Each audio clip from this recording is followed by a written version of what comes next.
This is my one true love, never finding a mate. Look at all these things, the NES games. Oh man, Super Mario Bros. 2 is such a funny wet fart of a game. Why did it have to say Mario Madness on the cover? It almost looks like it's supposed to be the subtitle of the game, like Super Mario Bros. 2. Tell me something I don't know. Mario Madness. Take it. River City Ransom, I bought on the Wii Shop channel because I heard somebody say it was an 80s equivalent to Grand Theft Auto, and man, I wanted a game like that so bad.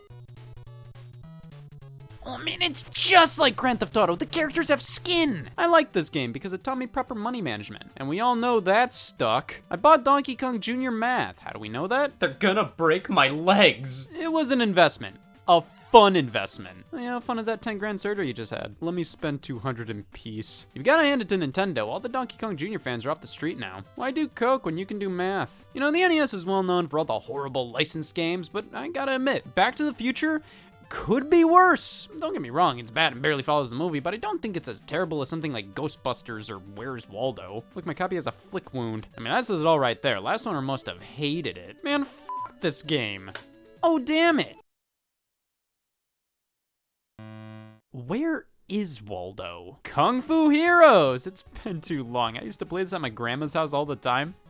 Like once, I played it once. Pinball is a fucking lie, and I'm tired of acting like it isn't. This isn't pinball, but when you actually play the game, this is pinball. You snakes! The reproduction Nintendo World Championships and Campus Challenge cartridges. Always a joy to have these as a part of my estate. Do I care these reproductions are not the real deal? Well, no, I bought these to officially play them on an actual system. Plus, if I owned the originals, I think I would quit my job just to care for them. How do I tell them I quit? The NES is such a wonderful pantry of simple fun and dog shit games. I love this system, though. Why does the controller have to be this way? Why can't the buttons be slightly angled? You know how your thumb is? And when they redesigned the controller, they made the button placement worse! I woke up and my thumbs were like this one day. I was so fucking happy I could use this controller. Even though these official Nintendo created NES controllers have a button layout that can definitely wear on the thumb, I still love this system. But hey, what about the Super Nintendo? Everybody needs to have a few Super Nintendo games. You're running out of excuses not to. You know, we've already had 2 World Wars, might as well have clock while you're at it. I've got one Tetris Attack for you. This one's Tetris Attack. Easily one of my top favorite Super Nintendo games, and it isn't even real! They took this Japanese puzzle game with dear god anything but reptiles. When bringing it over here, they gave it a reskin with all kinds of Yoshi's Island characters, and while we're at it, Yoshi's Island! What a thing! The Super Nintendo has one of the greatest lineups of 2D platformers, but that won't stop me from considering Family Feud to be one of my favorite games on the system. What makes the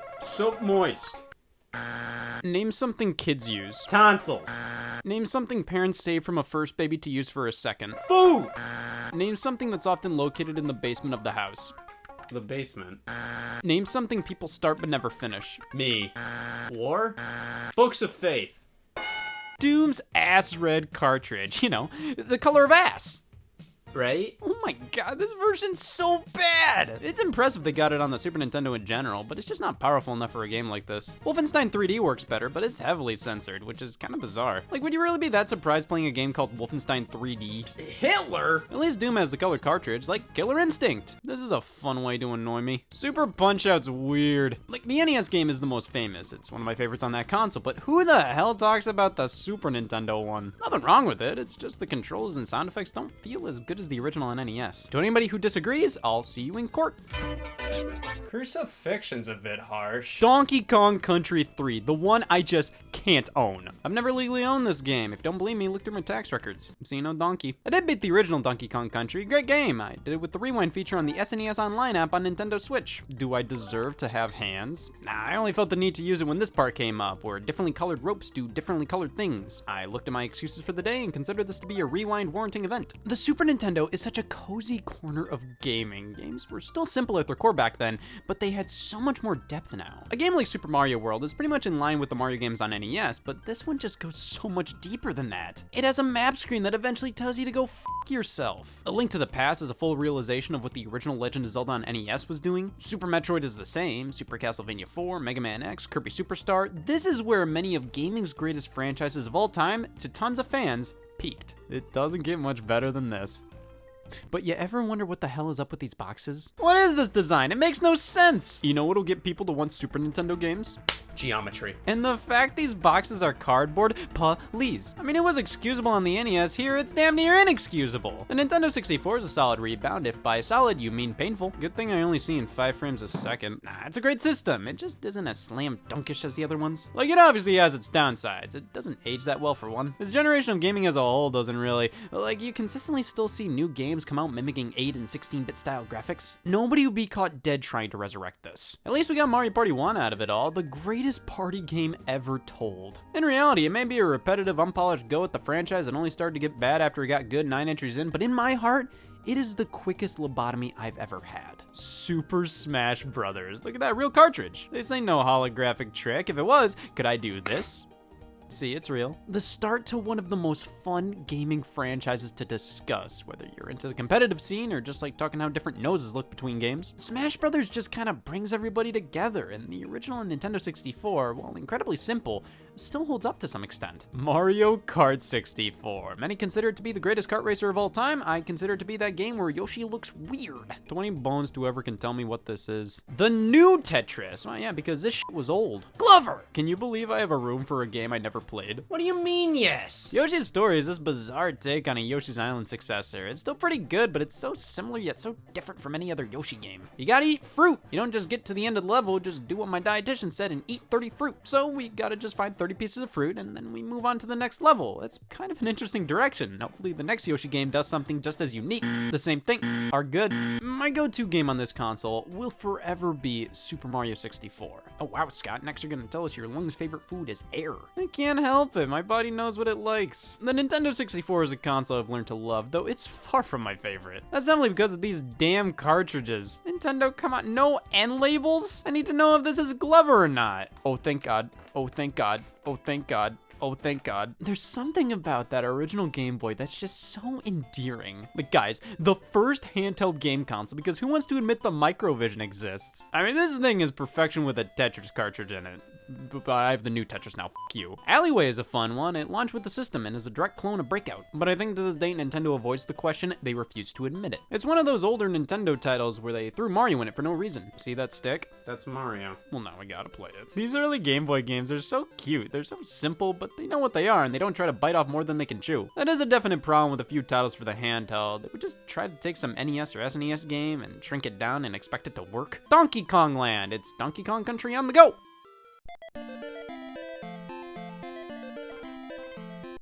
You know, I just discovered I could take a shit on the go. All I have to do is shit my pants. Even some of the best games on here, like Link's Awakening and Super Mario Land 2, I mean, they are struggling with the limitations of the Game Boy at times. And yet, these are still such treasured products to me. Sometimes it's nice to go back to a time where this was all that was available in terms of handheld on-the-go gaming. You couldn't play The Witcher 3 at only 540p portably. You had to settle. And with all these limitations, developers still delivered well-designed and fun games. And Tetris is what it is because of the Game Boy. Pokemon came out at what was supposed to be the end of the Game Boy's life, and yeah, that's something you don't want to do on your deathbed. Release Pokemon. Interesting concept. You collect and battle creatures. Let's try it out. There, I tried Pokemon. You happy? But I mean, Nintendo knew the Game Boy was starting to show its age. That's why we got the Game Boy Color, the full successor to the original Game Boy. Full successor, I swear to Christ. We grow closer to my death every time I say that. How could it not be? So many sources group Game Boy and Game Boy Color together. Bullshit gaming journalists who don't know anything. People like Nintendo. Listen, I get it, but the Game Boy Color had too many exclusive games for me to not consider it a full-fledged successor. I'll admit it's just a technical upgrade to the original Game Boy. When I finish the Minish Cap, I adore the old school Game Boy experience, but it is far from perfect. Guess why? Now the Game Boy Advance, that's where things start to pick up.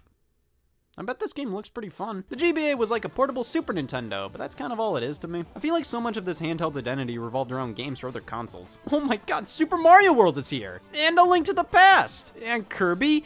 And Metroid, and Donkey Kong. I mean, it was a dream come true to be able to play these classic games on the go in all their glory, but what does the Game Boy Advance have to call its own? It's Mr. Pants? To be fair, there's quite a few games on this little guy, including Mario vs. Donkey Kong, a follow-up to Donkey Kong on the original Game Boy. This game was the best. It's like you'd expect it to just be Donkey Kong from the arcades on the go. In reality, it scares the f*** out of me. Well, that's the end of Donkey Kong. It keeps going after the original arcade game ends and is this meaty puzzle platformer. It's amazing. Plus it has this exclusive border on Super Game Boy for the Super Nintendo. And now I can play my Game Boy games on the big screen in a house while I'm right next to a ceiling. God works. The Super Game Boy is pretty rad. It has all these settings you can tweak. You can change the border, make your own border for all I care. But it can play Game Boy Color or Game Boy Advance games. For that you'll need the Super Game Boy 2, only released in Japan. Look, it's clear like a Game Boy Color cartridge. It's color like the Game Boy Color. It shows a Game Boy Color on the box. It released around the Game Boy Color's release. The Super Game Boy 2 must play Game Boy Color. It doesn't, does it? Looks like we have to move up a generation or two to the GameCube with the Game Boy Player. Alright, so this is a bit more of a mess. Instead of a regular cartridge, we gotta screw this on the bottom, plus pop the startup disc in. The last thing the Game Boy Player arc of my life needed was a startup disc. Well, when we get in there, I mean, it's playing the Game Boy games, and Color, and Advance as well. However, this thing reeks of anti-personality. Compared to the Super Game Boy, I was worried that thing was gonna fuck my wife. Look at how cool it is! Here, this is just the most convenient means of playing the entire Game Boy line. I'm too bored to yawn. But it's still a lifesaver of a device, and all more reason why the GameCube reigns supreme. My favorite console. Many would assume it's the Wii or Wii U. They didn't have Odama. Nintendo was firing at all cylinders on this console. Pretty much every one of their franchises got major installments here. Mario, Zelda, Metroid, Donkey Kong, Smash Bros., F-Zero, Star Fox, Animal Crossing, Fire Emblem, Wario, Wave Race, 1080, Pikmin, Paper Mario, Mario Kart, Party, Golf, Tennis, Baseball, Strikers, Odama? Geist is funny. Nintendo published a first-person shooter about ghosts. I was hoping they'd follow it up with an RPG about bees. Luigi's Mansion is such an interesting game. Like, you explore this haunted mansion and finish the game 3 hours later. I'd say the following games in the series took the general gameplay of Luigi with Vacuum and ran with it more. But they will never live up to the amount of ambiance this original game has. You can just feel how haunted this place is. It's such a fun experience. Dance Dance Revolution Mario Mix, because I only do what Mario tells me to. Why not? It sure is Dance Dance Revolution, and this is the only DDR game on the GameCube, and that's weird. Out of all platforms to put that game on during this generation, just the PS2 and Xbox.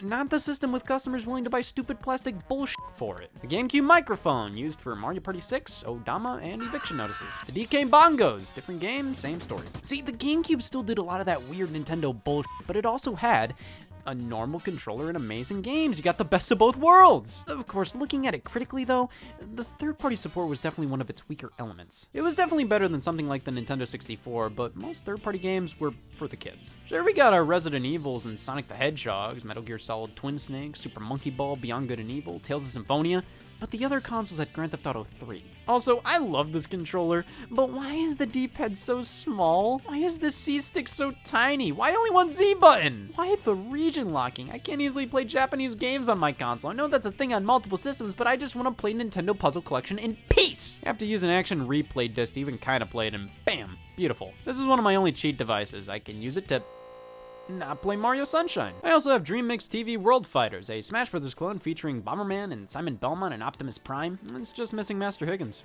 I also have The Legend of the Quiz Tournament of Champions, a trivia game published by Nintendo. You can play as Jeff Foxworthy. You gotta appreciate and despise these Japanese game boxes. They're cute and cool, but the outer sleeve is so easily losable and damageable. But that's about all I can say. I can only really go on for about 45 more minutes. There are only a few things in this world I could talk about for over 23 minutes. At least the Wii had the purest white game boxes known to man, a smoker's mortal enemy. God, I mean, the GameCube may be my favorite system, but the Wii is just so interesting. It had exactly what people wanted and none of what they wanted. Like, come on, games for your stupid fucking uncle like Wii Fit and Calvin Tucker? But then for the core audiences, you got Zelda, Metroid, Donkey Kong, Mario, Sin and Punishment? A sequel to a Japan-only cult classic shooter on the Nintendo 64? Who would have expected that? GoldenEye 007 on Wii is one of my favorites, a reimagining of the Nintendo 64 classic. A lot of diehards don't like this one because it's basically just Call of Duty, but some bundles came with the Golden Classic Controller Pro. The original didn't do that. Super Mario Galaxy is my favorite game of all time, thank you very much. The pinnacle of Space Mario. It's just such a magical feeling playing this game, even over a decade later. And I'm sure by the time it's 20 and I'm battling some kind of fun new disease, it'll still be. But the Wii was when anybody over the age of 40 started throwing a tantrum over using motion controls. I don't know, this ball segment of Mario Galaxy always gets brought up, and I never thought it was that bad. It'll come back to me in 17 years. I'll be bald and hate it. Even the casual experiences on Wii I love. Wii Sports, Play, Fit, Trauma. Big Brain Academy Wii Degree is an awesome multiplayer game. Smarty Pants is still one of my favorite generic trivia games. Family Feud Decades? Name one of baseball's great all-time sluggers. Only baseball team I know, Harlem Globetrotters. Is your answer there? Name a song made famous by Elvis Presley. Eek, it's Elvis. Name a game that all the kids in the neighborhood can play together. Polyamory? As much as I love the system, again, it's not perfect. Whenever a game asks me to shake the nunchuck, man, like, this thing was not meant as a shaking device. It has the weight of an empty pencil cup. The amount of shovelware I actually kind of like. Sure, these things may be filling a landfill somewhere, but I'm sure I can find some use for them someday. Let's not forget the Wii had such classics as Vince Young starring in Madden 08. Every story has a Christ figure. And then followed up by the most disappointing sequel to Christ I've ever seen, Brett Favre starring in Madden 09. Go f*** yourself. And Jesus Christ, games on this console can be hideous. This was the dropping off point for developers who kinda cared. They either did or they didn't on the Wii. There's no in between. The same can sort of be said about the Nintendo DS. Like, we were either playing one of the greatest games of all time or Chrono Trigger. The DS, man, so many stupid fucking things came out here, but it has one of the best libraries as well. Though on the Nintendo first party side of things, it was a little weak. But under classic books, come on, I want to read, not count. DS games look so chunky now, whether they're 3D or 2D, they just all look so DS. Well, let's not forget the touchscreen. Everybody lost their stylus, but I never did. Doesn't even matter, you can use anything on this screen. Fingers, car keys. Using the stylus for PictoChat or for Mario 64 DS if I was trying to find new ways to embarrass myself. The Nintendo DS browser. I bought this before knowing what a Wi-Fi connection was. I will never get those $30 back. The DS is great, but I do feel like it has aged a bit more than other handhelds. It's in this weird purgatory of just powerful enough to do 3D graphics, but barely. But then even the 2D stuff doesn't look the hottest. Well, most of the problems with the DS were rectified with the Nintendo 3DS. However, it had an opposite problem. DS had great third-party support, iffy first-party. 3DS had amazing first-party support, but then barely any of the third parties cared. Ubisoft, Activision, EA, they all tried for like 1 year and then just gave up. But it didn't matter because we got Christ, Metroid Prime Federation Force, Mario Party the Top 100, Triforce Heroes, Mario Sports Superstars, Pokemon Rumble Blast, Yoshi's New Island, Paper Mario Sticker Star, hey, Pikmin! There's the Nintendo Switch, guys. Oh my god, isn't Super Mario and R so quirky and unique? Nintendo, who's running your eShop now? Oh, great, a controller for rats. Bravely Default 2. Is that a sentence? Demon X Machina. This is still medically the only game with the 60 or above on Metacritic to have given me pink eye. Paper Mario the Origami King. Get. Oh, but we skipped over an important console here. The Sega Master System. It's so charmingly pathetic. What the f*** is this? Who asked for this? Why do I have to look between the TV and gamepad to change system settings? Nintendo TV, f*** you. Yeah, why not publish Devil's Third Nintendo? The Wii U microphone exists. There's a goddamn mic on the gamepad. Why are these two cases black? Why is this one cream colored? Why does this one not have the blue ridge? Why remake Wii Sports? Why swap between controllers so much? Why in Super Mario 3D World's multiplayer does this big blue border appear? Everything Nintendo's done, I have something to bitch about! Why is this wet? Why does this repel virginity? And again, in Mario 3D World, why in multiplayer does this big blue border appear? I get that it's supposed to tell you that the players are too far apart, but it comes out of nowhere. It sometimes doesn't leave, and it's just always there, mocking me, just like every shape I've ever met. Where does this blue border get off?